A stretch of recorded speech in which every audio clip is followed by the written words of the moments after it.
with that being said, if you're looking to make some money, we have some best bets that we're gonna try to go over. And so first off, we have the Texans versus the Jags, a divisional game, and the Jags are a -7 or I think they're -7 right now. They're -7 Yeah, favorite at so home. so So they're -7.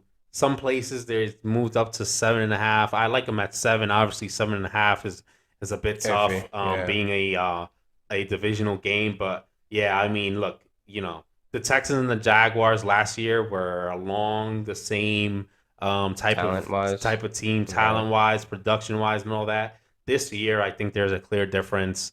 I think the Jags have been playing well. I think they've got some tough losses despite them playing well and showing some progress. They're headed in the right direction, which is a Yeah, good they're thing. certainly headed in the right direction. I think this is a team that can go in there. They're playing at home. They have the Texans rolling in there. This is a team that they probably have circled on their schedule as okay. This is a team that we need to win. One, Yeah, it's a divisional game. Two, talent wise, we should be able to beat this team right. and come away with a win instead of having other teams get it done and close us out. So I like the Jags here. If you could get a -7, I think that's the way to go.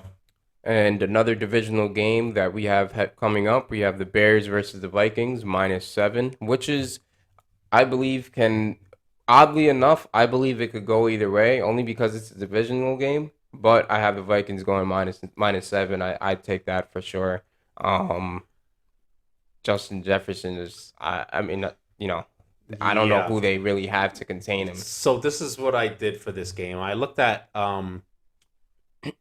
one, it's home for the Vikings, right? Right. And like you said, it's a divisional game, but it's not a primetime game. So guess what? Kirk Cousins is going to be just fine. And it'll be, He's going to get the yeah, ball to Justin Jefferson. Justin Jefferson's probably going to have, 150 plus yards, and we'll see what a happens. touchdown or two. And look, the Bears, I mean, they just have not looked good at all. They cannot protect Justin Fields. They're actually at this point already a few weeks into the season. They're in danger of just ruining this guy's career. They can't protect him. He's getting hit more than anyone. Right. He doesn't have real weapons, right? Mooney's a decent receiver, but he's not a top tier talent at wide receiver. The rest of the wide receivers, who I don't even know where you want to rank them. You know what I mean? They don't have any like solid go to running backs. Yeah. I mean, so yeah, You know what's crazy? They had an under, and man, FanDuel loves to do this. FanDuel loves to do this because they had a thing, right? They're like, and granted, I mean, Justin Fields hit the under every week, right? Goes against the Giants. The lowest under, 145 yards. And Justin Fields has been under all the time. Da da da da. Goes like within the first quarter. And what's crazy is they had a under for Darnell Mooney within the first quarter. I took it. I was like, oh yeah, he's not gonna pass it. It was raining at the day. I was like, oh mhm. yeah, it's a nasty day. They're probably just gonna run the ball just like they did against the Niners, and we'll have another monsoon game. And what do you know? Justin Fields goes and he throws over 145 yards. Same thing with Cooper Cup yesterday. Mhm. Cooper Cup, that's a guaranteed touchdown. There's been a boost on it. And what happens?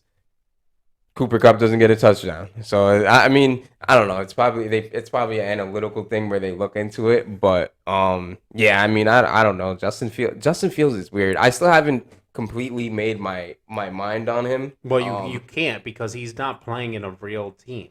You He's can you no can no you because can't no, evaluate players. He might as well be injured. no, I see that's where I see things differently with so Andy Dalton played with the same team, and Andy Dalton got a lot out of Darnell Mooney. He got a lot out of or what, no, not Ty Montgomery, There was David no Montgomery. time out. This is not. It's not the same. It's not It that. is. The difference is, and you could look at it, you could even look at it in the Saints game. Obviously Andy Dalton is not what he used to be when he was on the Bengals, and he's not like the red rifle like they used to call him, but he gets rid of the ball fast. And again, obviously it's a little bit hard to do when you don't have much protection, but he literally had the same protection that Justin Fields has. I think the problem is is that these coaches, they just throw these quarterbacks into the fire. You know who's a quarterback I wouldn't be surprised plays great once Aaron Rodgers' time is up is Jordan Love. I don't think you keep Jordan Love for that long if you don't believe in him. And I think he's learning behind Aaron Rodgers the way that quarterbacks should be learning.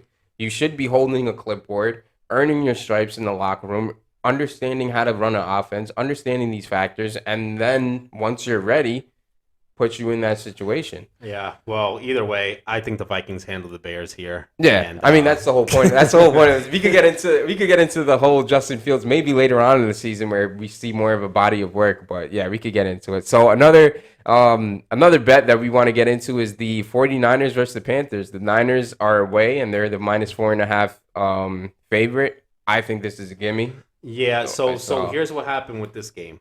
I was talking about earlier about looking at, the stats between the Niners and the Rams, and I knew that I kind of felt like just from the eye test, from what I've seen this year, the Niners were going to win. Looking at the numbers, right. a pass-heavy team going against one of the best passing defenses in the league. And a run Oh heavy yeah, offense. the 49ers are going to just destroy them. This line was 4.5. It's down. It's all the way up to -6.5 now after watching what the 49ers did to the Better Rams. take it today. So, and this is another game where, yeah, I feel like, this is a gimme for the 49ers. I like them to cover 4.5. I still like them to cover 6.5. I think the Niners hold a Panthers offense that isn't very good at all. And I think they're the number one offense in the league. They're tied with the Bills right now. Number one defense in the league, tied with the Bills right now. Right. In total yards per game, I think they're going to show up and do what they do on the road.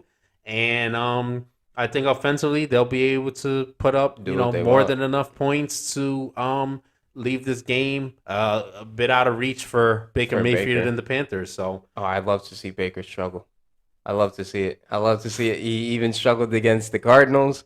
But yeah, I don't think the Panthers have enough firepower. I don't think their defense would be able to hold that, to sustain that run. And again, I think Baker's going to be Baker, as I always say. And we'll see what happens. I mean, that's pretty much it for the day. And again, thanks for joining us for the 5th episode of the Illegal Defense. And we look forward to hearing from you guys. Like, comment, subscribe. If you want to hear any topics, leave a comment below and we'll definitely get to it. And thanks for watching.